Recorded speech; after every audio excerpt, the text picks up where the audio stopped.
as I say, I can go into drive through a cotton field and go to a trailer park, or I can go to North Raleigh into a house that is bigger than any house. But the thing that is the great equalizer are our children.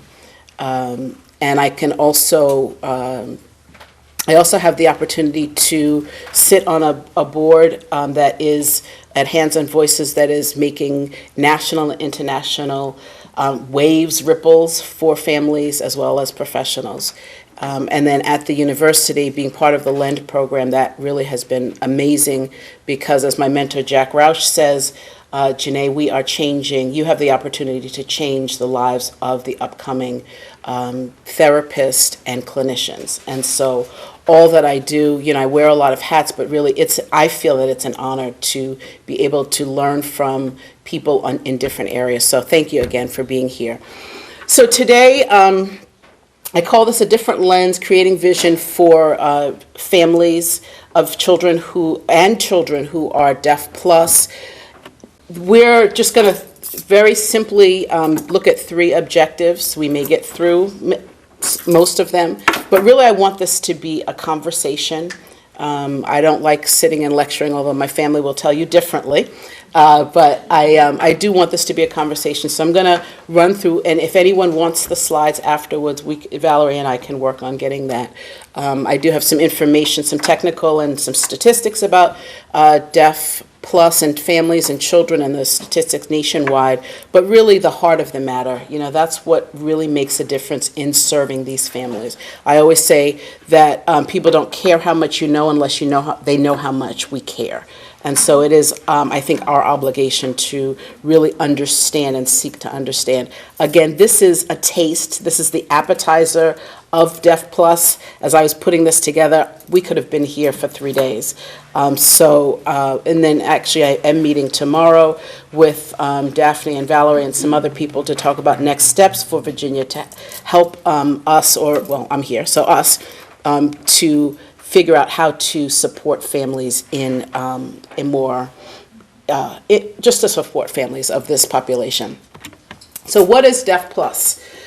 This term has been, in my career, I've been in deafness, in the field of deafness, special needs for a very, very long time. And we've, of course, we've all talked about the different nomenclature, but what is it that we call Deafplus? It refers to children who are deaf or hard of hearing that have any additional disability. It could be, and we'll talk about some of that, but it could be medically, physically, socially, educationally, et cetera, et cetera. Candace is one of my very, very good friends at Hands and Voices, and this is, I'll just give you a second to read it, but this is something that she, a quote that she wrote about Deafplus.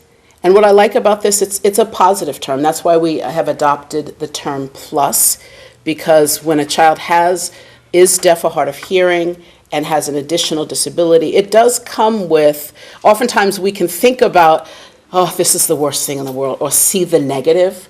But for those of us that are living it and who not are on the other side, but are there doing that, I wouldn't be here if it wasn't for the plus. I wouldn't be doing what I'm doing if it wasn't for the plus. I often say that God had a sense of humor when he gave me Malik, because I was working in the field with adults who are deaf, and a lot of pluses for about 5 years before I had, 10 years before I had Malik. So I said, well, God had a sense of humor and gave me Malik, so I really understand what it was like. So this is just a quote from Candace. So what are the pluses that we may be looking at? It could be, again, vision loss, developmental. I'm so glad to have, we were actually at the Hands and Voices Leadership Conference. We have a work group with the National Center on Deaf Blindness, and some of us were having dinner, and one of the people said, we serve the same families. And I went, yeah, we do. We serve the same families. And so, that seems very simple, but if you really think about it, we serve the same families. And so it's so important that we have a collaboration with the families. And I can tell you from both professional and personal experience, collaboration, when you have a child who is Deafplus, between the professionals is key, is so key. When I'm talking to a parent and training a parent, that's the thing I talk about. Who is your village? Who are you helping to collaborate? Oftentimes it is the parent that is heading the collaboration. That's just part of our job as parents. I say, welcome, there are so many people in our lives that we do have to coordinate. This is just some research from Gallaudet. About 40%, I think it's higher. That's just my own personal, but yes. So about 40% of children who are deaf have additional disabilities, challenges. I'm just adding these here just to show you some of the research, and again, I will be happy to pass it along. But this is what some of the stats that I circled in red, some of the higher stats there. Now to the heart of the matter. I want to just talk about the impact of these areas on children and families. And I think if we're talking about the emotional impact on a family, when you have a child, most of us don't expect them to have a disability. And then you have a child that has one disability, and then it's another and another, and you just start counting. It's almost like you're waiting for the other shoe to drop constantly. What's going on? For us with Malik, just to give you a personal story, Malik was born in Boston and was serviced at Boston Children's Hospital, which we were so grateful for. He was born we didn't know he had charge at the time. He actually wasn't diagnosed with Charge syndrome until he was 3 years old. And he was diagnosed at Perkins School for the Blind, because this was almost 24 years ago, and we were, first of all, just trying to keep him alive. He was born with his esophagus was connected to his windpipe, so it stopped here and it stopped here. And luckily we had a nurse who I believe was an angel, who realized that when she was trying to aspirate, they thought he had aspirated, and she was trying to aspirate him, his esophagus had stopped. So off we go to he goes to Children's Hospital. And now, mind you, I had a 1-year-old at the time that was not walking when he was, sort of kind of walking, and not potty trained, definitely, when he was born.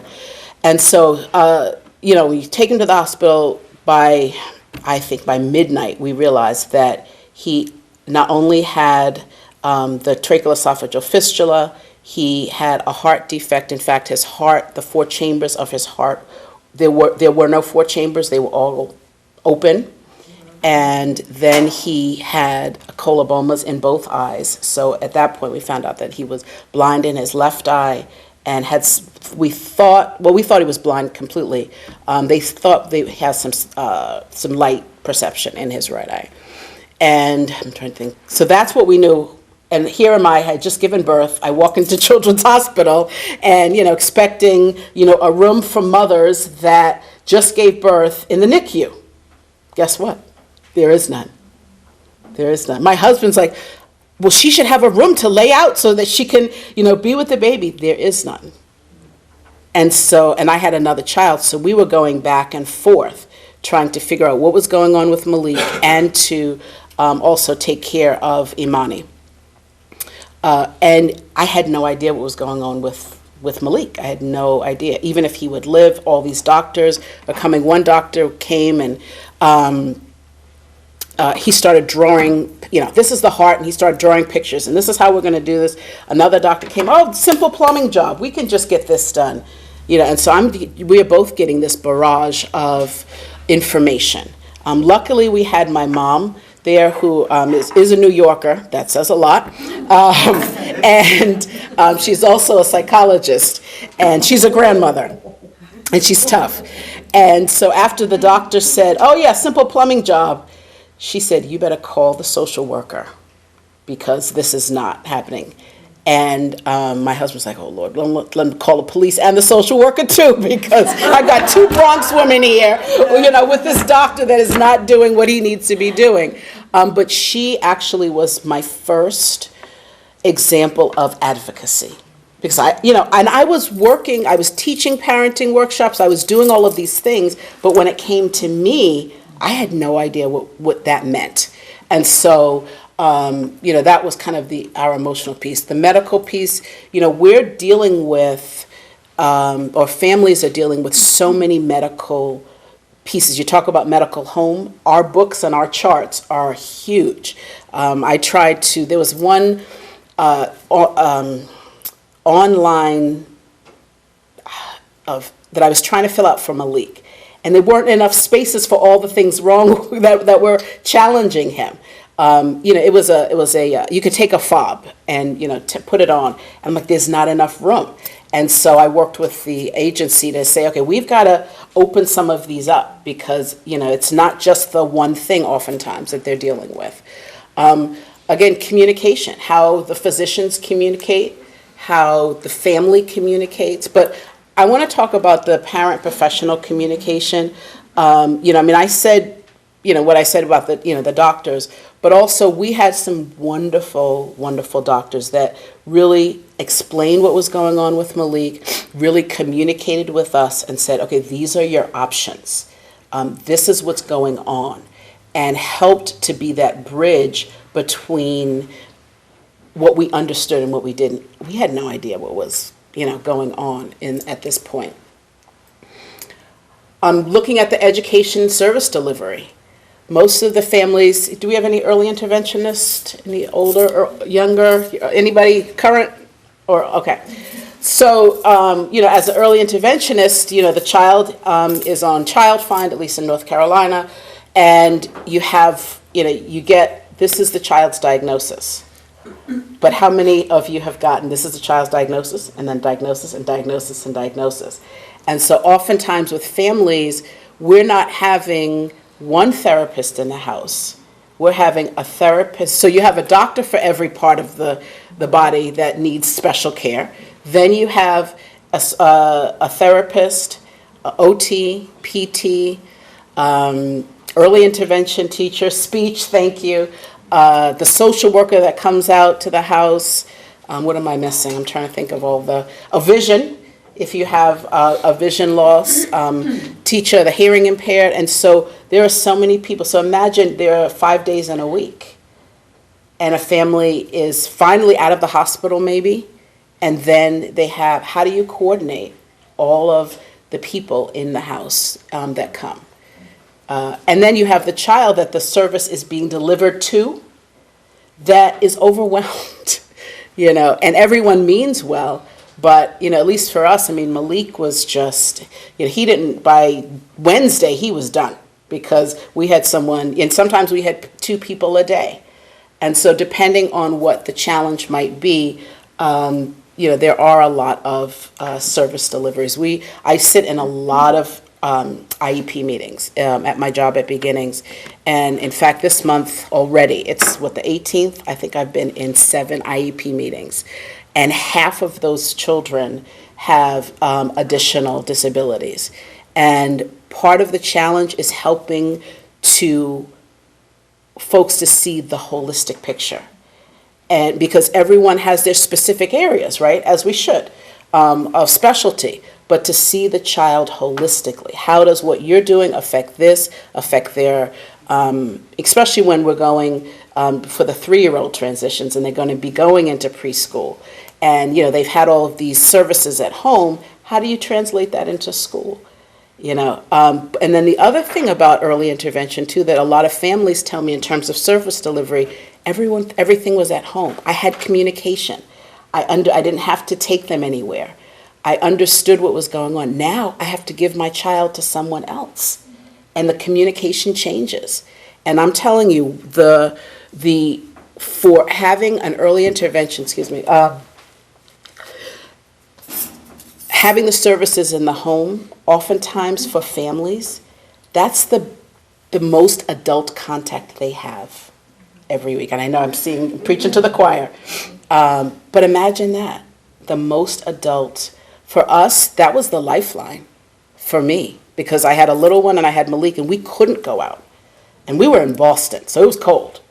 And so for the first 3 years especially, the contact that I had with, and it was not just the adult contact, but it was the adult contact with people that got it, that really understood to a certain degree what we were going through as a family. And so our early interventionist is still a very close friend of ours today, and we go visit her yearly, and she still bosses me around and tells me what to do.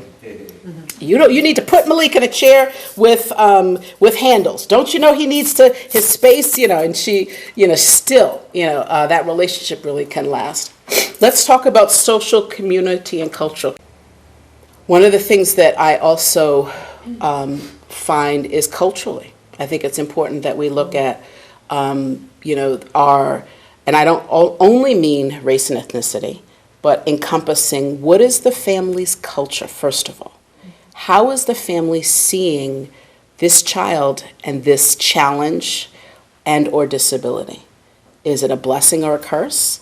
Is it, are they distancing, or are they leaning in to what's going on? And that's when I do training, especially with students, I'm like, you have to learn to assess that in the first 30 seconds. And they look at me like, I said, yes, you do. Because how we deliver service doesn't need to be on our agenda. You need to understand, how does the family want you to communicate with them? What are their values? What are their cultural norms? We were talking to, tell me your name again.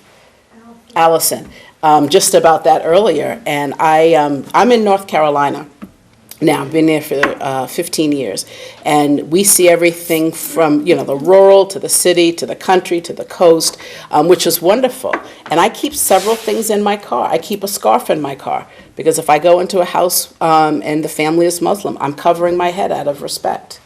I keep I have a Mary Poppins bag of tricks that I keep I went into, I'm going to be very honest, I went into a house the other day where it was, I knew the mom had some challenges, and the house was just in disarray.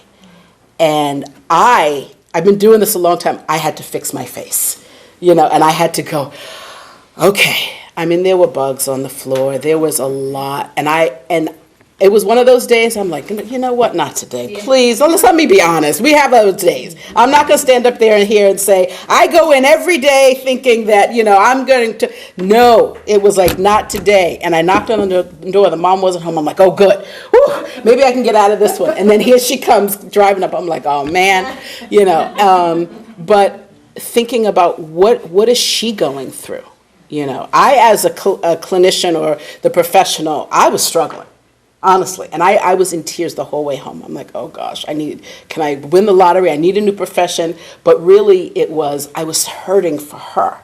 And then I was thinking, my gosh, this child who had a lot of disabilities, what is the environment? And then dialing it back. What can I do to support mom where she is at? Whatever's going on in her life, that's where she's at. What can I do? That's my job, to support her.